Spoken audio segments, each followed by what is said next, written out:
Penjelasan polisi usai viral ambulans kena ETLE saat bawa pasien. Belakangan ini muncul narasi di kalangan masyarakat bahwa saat ini ambulans tidak diperkenankan lagi menerobos lampu merah. Bila melanggar, sopir bakal kena tilang. Narasi tersebut berangkat dari fenomena ambulans tertangkap kamera ETLE saat memanfaatkan hak prioritas, seperti menerobos lampu merah atau menggunakan busway.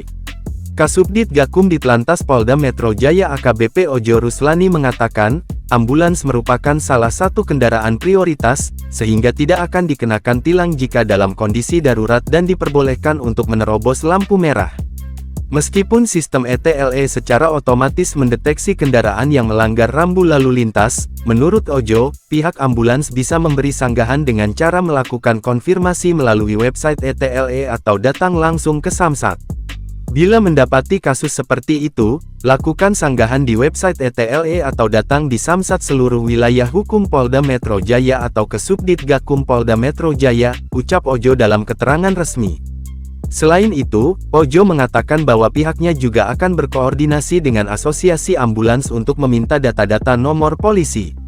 Hal ini dilakukan agar nomor polisi ambulans bisa didata dalam sistem ETLE dan bertujuan untuk menghindari tilang otomatis oleh sistem.